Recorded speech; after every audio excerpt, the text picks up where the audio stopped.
Shri T P Jayanthan, ഇവിടെ 21 മന്ത്രിസഭയിൽ ഇന്ന് മൊത്തം 12 പേർ ന്യൂനപക്ഷാംഗങ്ങളാണെന്ന് കണക്കെടുപ്പ് നടത്തുന്നുണ്ട് വി മുരളീധരൻ. ഭൂരിപക്ഷ സമുദായത്തെ അവഗണിക്കരുത് എന്ന് വി മുരളീധരൻ ഒരു മുന്നറിയിപ്പ് നൽകുന്നുണ്ട്. സത്യപ്രതിജ്ഞയ്ക്ക് ശേഷം ബിഷപ്പ് ഹൗസിലേക്ക് പോയതിന് വി ഡി സതീശനെ കുറ്റം പറയുന്നുണ്ട് വി മുരളീധരൻ.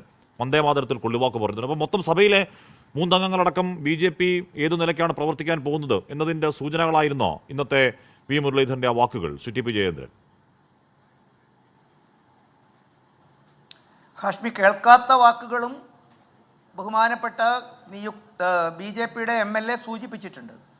സഹകരിക്കേണ്ടിടത്ത് സഹകരിച്ചും എതിർപ്പ് പ്രകടിപ്പിക്കേണ്ടിടത്ത് എതിർപ്പ് പ്രകടിപ്പിച്ചും സബ്കാ സാത്ത് സബ്കാ വികാസ് സബ്കാ വിശ്വാസ് എന്ന ഭാരതത്തിൻ്റെ വികസന മന്ത്രം സാക്ഷാത്കരിക്കുന്നതിനു വേണ്ടി ഇന്ന് തെരഞ്ഞെടുക്കപ്പെട്ട സർക്കാരിന് എല്ലാവിധ പിന്തുണയും വാഗ്ദാനം ചെയ്തുകൊണ്ടാണ് അത് പ്രധാനമന്ത്രിയായാലും ഇന്നത്തെ വി മുരളീധരനായാലും അദ്ദേഹത്തിൻ്റെ പ്രസ് മീറ്റിൽ വളരെ കൃത്യമായിട്ട് അർത്ഥശങ്കക്കിടയില്ലാത്ത വിധത്തിൽ സൂചിപ്പിച്ചിട്ടുണ്ട് ഹാഷ്മി.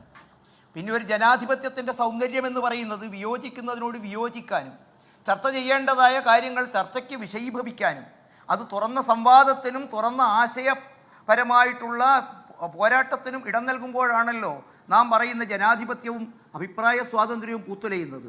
സ്വാഭാവികമായിട്ടും വിഭിന്നങ്ങളായ വിയോജിപ്പുളവാക്കുന്ന കാര്യങ്ങളെ മറയില്ലാതെ തുറന്നു പറയാനും അത്തരം ചില ആശങ്കകൾ പങ്കുവയ്ക്കാനും BJP ഒരിക്കലും മടി കാണിച്ചിട്ടില്ല. അത് തന്നെയാണ് അദ്ദേഹം തുറന്നു പറഞ്ഞു. ഈ 2 മുന്നണികളിൽ നിന്നും വിഭിന്നമായി 30 ലക്ഷത്തോളം ആളുകൾ BJPക്ക് വോട്ട് ചെയ്തിട്ടുണ്ടെങ്കിൽ 2 മുന്നണികളുടെയും കാഴ്ചപ്പാട് വിഭിന്നമായൊരു കേരളത്തെ സൃഷ്ടിക്കപ്പെടാൻ അവർ ആഗ്രഹിക്കുന്നു. അപ്പോൾ അതിനുതകുന്ന തരത്തിലുള്ള നിലപാടുകൾ ഭാരതീയ ജനതാ പാർട്ടി സ്വീകരിക്കും.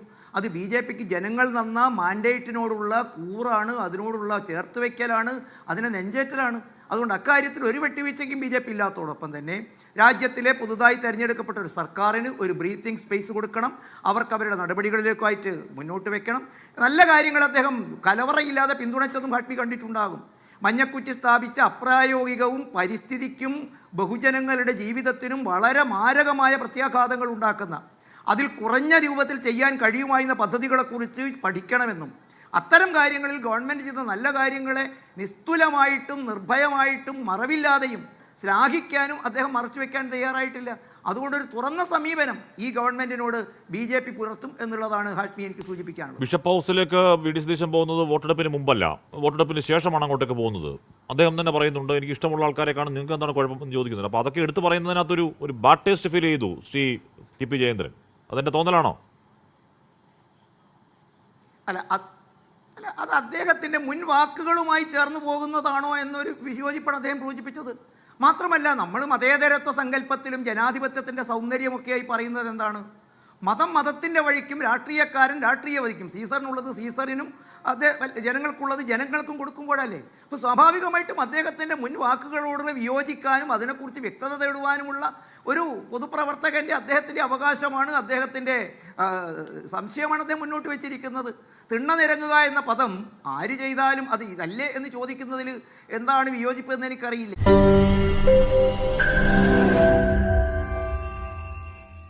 ലോകത്തെവിടെയായാലും ഏത് സമയത്തും 24 വാർത്തകളും ഓഗ്മെന്റഡ് റിയാലിറ്റി പാക്കേജുകളും എക്സ്പ്ലെയിനറുകളും വിശദമായി കാണാൻ ഞങ്ങളുടെ YouTube ചാനൽ നിങ്ങൾക്ക് സബ്സ്ക്രൈബ് ചെയ്യാം.